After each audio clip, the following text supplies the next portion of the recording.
どうも、僕です。今日は、気になる動画を見つけたんで、それをまず見てもらおうと思います。どうぞ。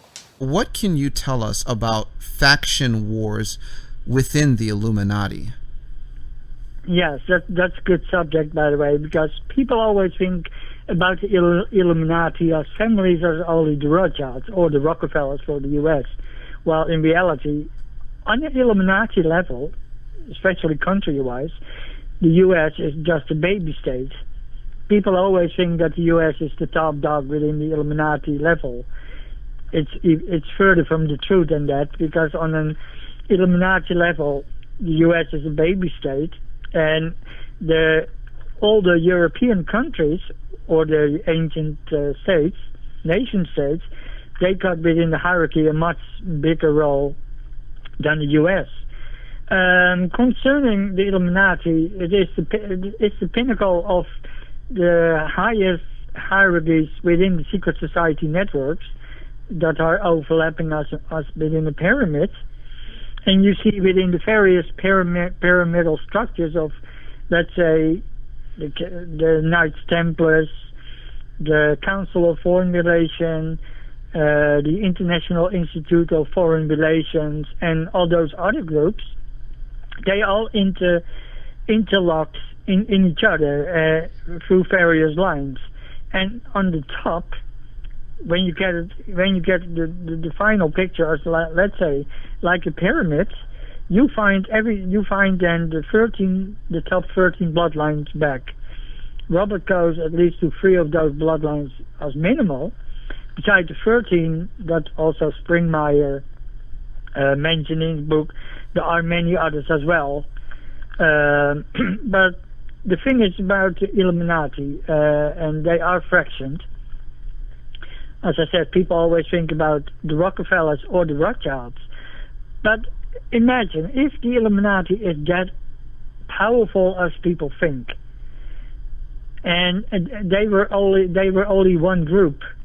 Right now, you and I wouldn't speak any longer in freedom or relative freedom, because we would have already been tucked away in FEMA camps, and we would have been already killed off as Christians if it was only one faction.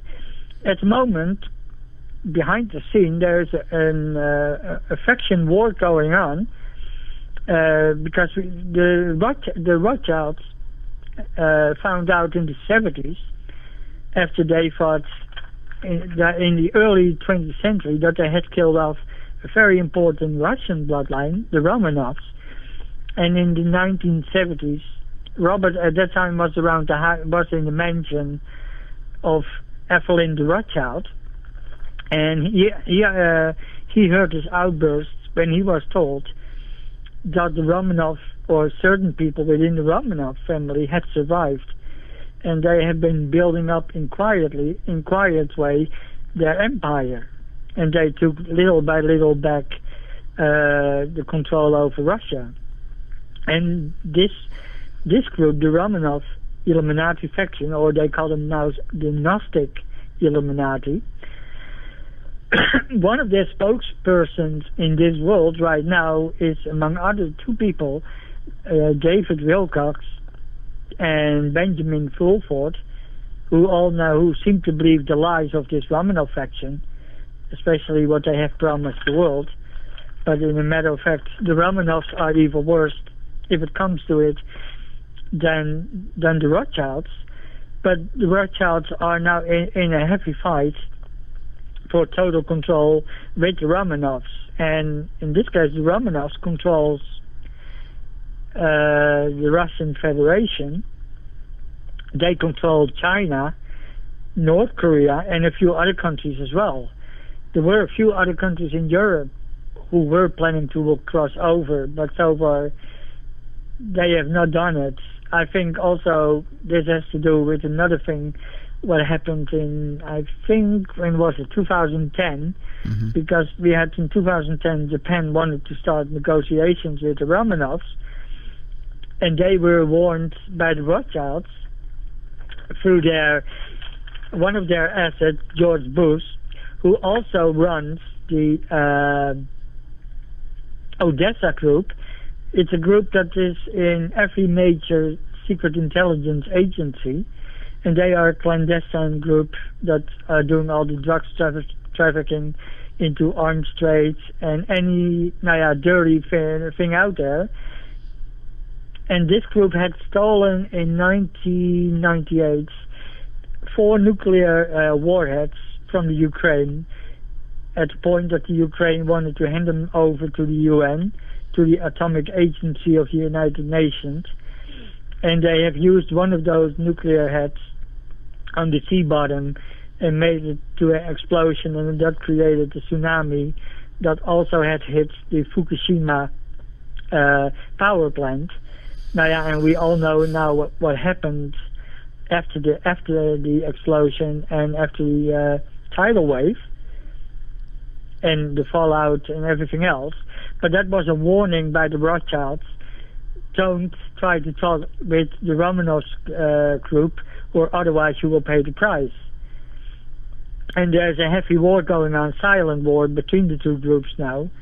Also, the Romanovs made a deal with certain factions within the Muslim world as well, who are now being used against any interest of the Rothschilds. And the Rothschilds, you talk about the Zionist Jews, among other things. But as I said before, people always seem to think when you talk about the Illuminati, it's only one group. No, if that was the case, as I said before, you and I wouldn't now talking in freedom. We would have been in camps a few decades ago.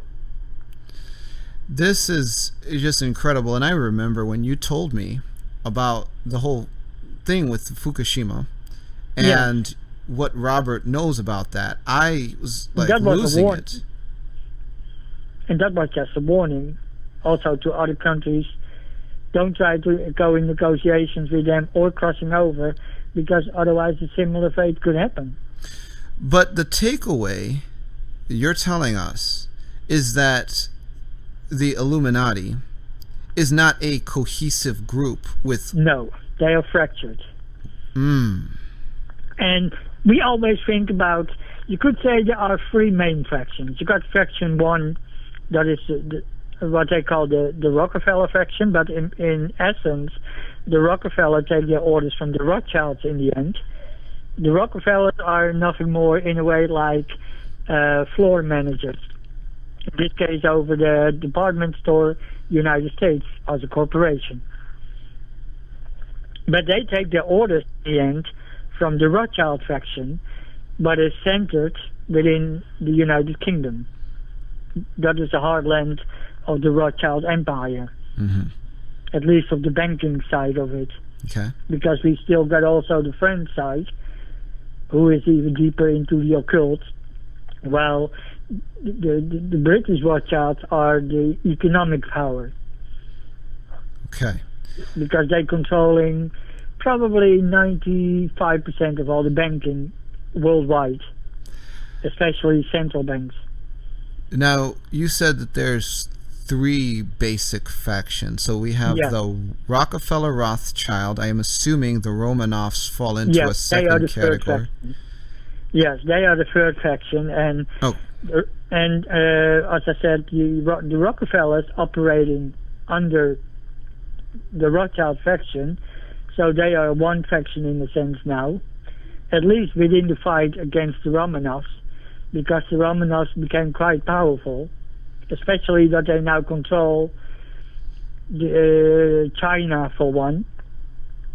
They are also the controlling factor behind North Korea.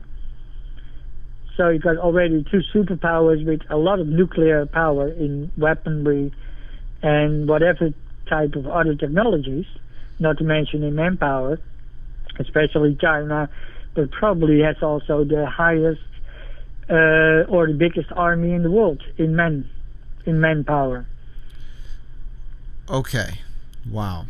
Now, where do the Oppenheimers fall into all of this? They are falling into the camp of the Rothschilds.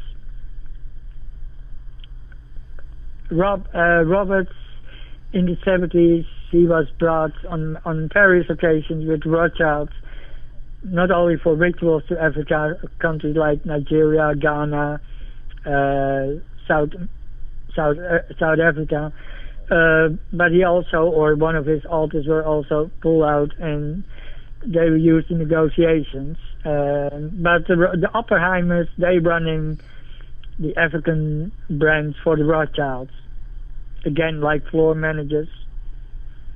Okay.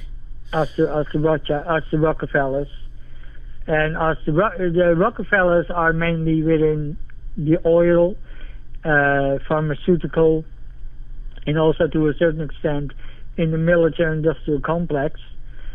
While the Rothschilds, they are into more the mainstream business and especially banking.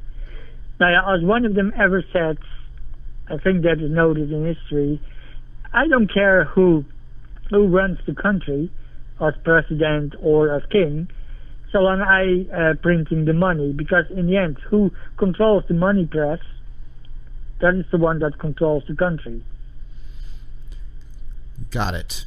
Now, no matter who is in power, if you control the money flow, then you control the economy and the country, no matter who is president, prime minister, or even king.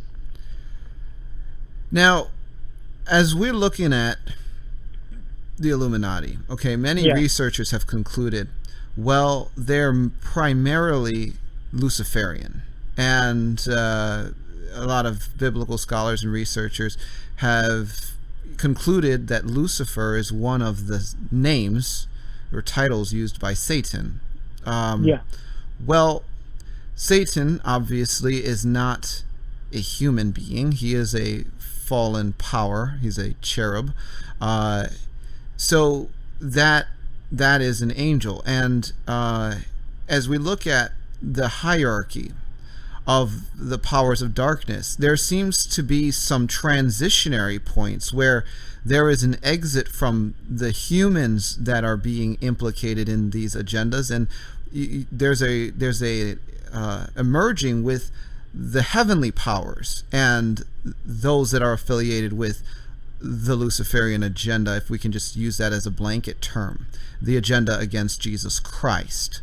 Yeah. And so in looking at that transition, we run into a number of councils, and Robert has some knowledge of various councils, and I just want to ask you about them specifically and let you tell our listening audience what Robert knows about some of these councils where there really is a transition. What do you know about the Council of Merlin? The Council of Merlin is not per se a human council in the sense in the physical world. It's a council what is in the what you may call astral planes or other realms. Okay. And it consists out of various beings. Besides human beings, there are also beings that look differently. It's not only per se humans. There are human members on this council, but they take, you could say they take various forms and shapes. Some could look like, not per se like what we know as a reptilian or amphibian, although there are a few members that can be perceived like that. But when we talk about other realms and other councils, it's people must remind. A good example is probably when you take a movie like Star Wars, and you see there in this, what was the council called? The Jedi Council. You see in this council beings, so well humans as non-humans, non-human shapes, who all have one and the same goal. In this case, in the Jedi's, they are standing then for peace, at least in the storyline, so as we told. When you take the Council of Merlin, it consists so well out of, what I say, human and non-human forms. There are no grays on that council. If people think about that, if people think about non-human forms. Okay. Some you could say they look like angels with their wings, and they got various skin tones. Some beings that we know of, they got a bluish shade, and some can vary from the average human up till 12 feet tall. So that's quite a height. Now, compare it to the average human. Well, absolutely. I mean, it sounds like what the Bible would call giants or Nephilim. Yes. Has Robert been to this council? He has. Yes, he has been working out of his non-physical body. He worked for this council, and he has been training mainly with a certain group of children. The children that are also known as indigo and crystal children. Oh my. For this particular council. That is for the Council of Merlin. はい、でこの動画で分かることが、イルミナティっていう、名前が出てくると、一気に、陰謀論臭くなるんですけど、いいです。陰謀論ってことで、聞いてほしいんですけど、まず支配構造ですよね。3つに分けて、もう派閥があるとよく言われてるのが、ロックフェラー、ロスチャイルドで、ここで出てきたのが、ロマノフ家、滅亡したはずなんだけど、実は、生きていて、バレないように、どんどん力をつけていったと。で、そのロマノフ家が、支配してるのが、中国、ロシア、北朝鮮っていうことを言ってましたね。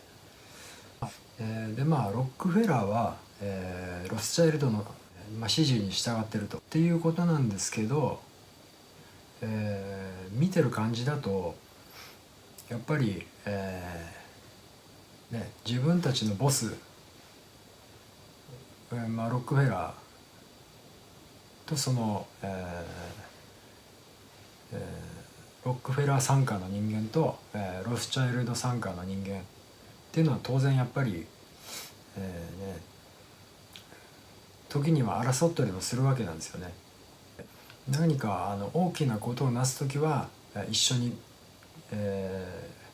行動するっていうふうに、思ってるんですけど、例えばトランプなんかは、ロスチャイルドの、下にいるわけで、オバマだとか、その辺とやっぱり、敵対したりっていうこともあるんですよね。その辺はロスチャイルドかロックフェラーかっていう、話になってくると思うんですけど、トランプと習近平はアメリカと中国今、争ってますけど、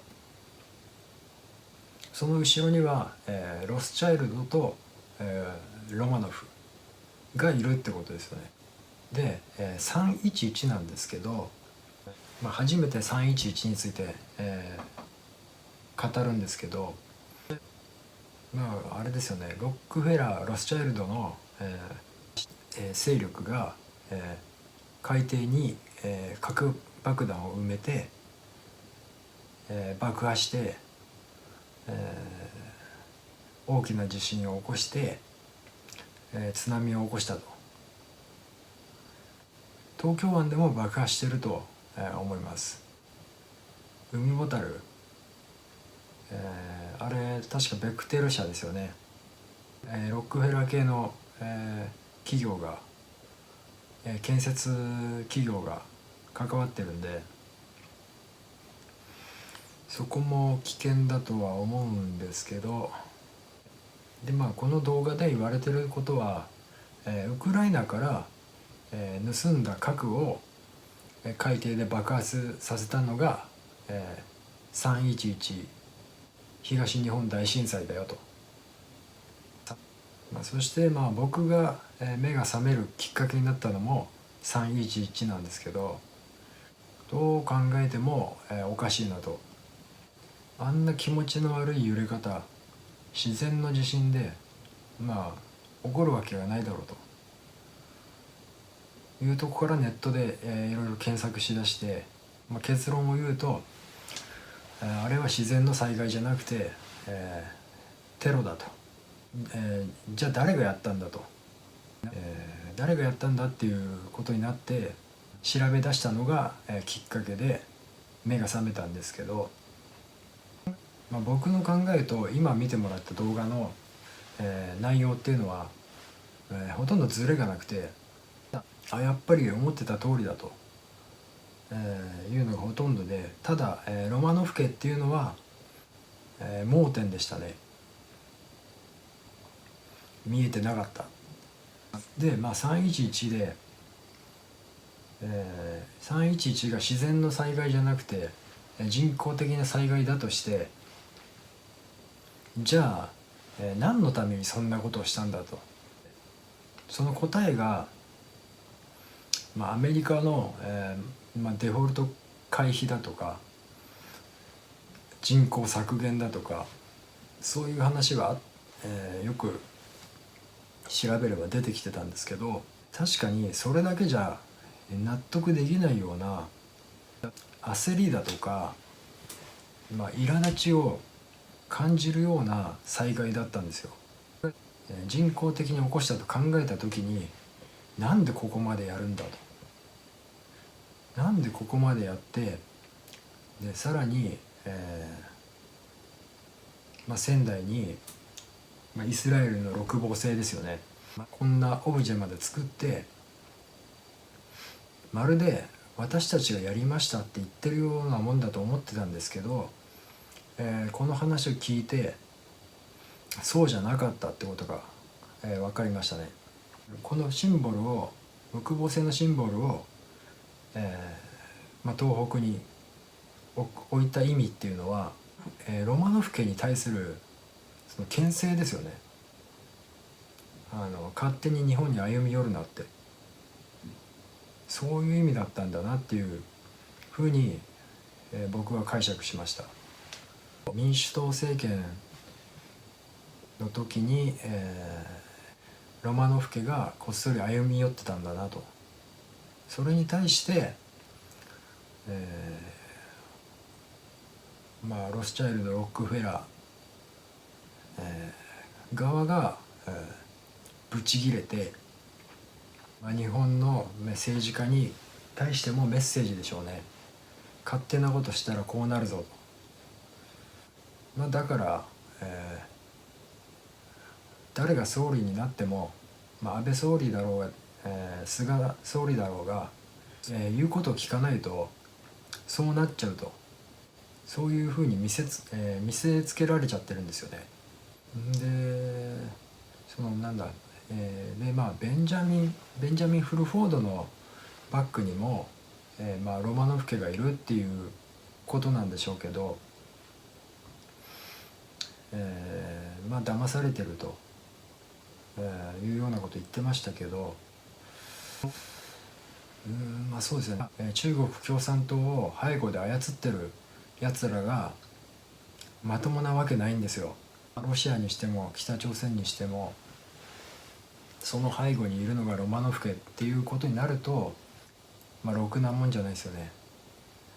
だから支配層は、一枚岩じゃないと、大きく分けて3つって動画で言ってましたけど、ほぼ、ロスチャイルドとロックフェラーっていうのは、トランプはメディアに叩かれてる時点で、そこまで、がっちり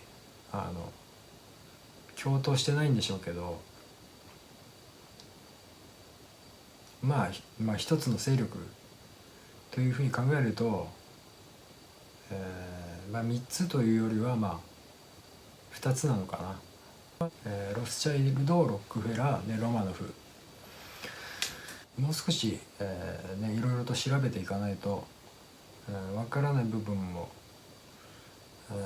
多々あるんで、また、何か分かったら動画にしますけど、何年も分からなかった部分がやっと見えてきたのかもしれません。はい、あまり長くなっても、良くないんで、今日はこんなところで、はい、また何かあったら、動画に残します。ご視聴ありがとうございました。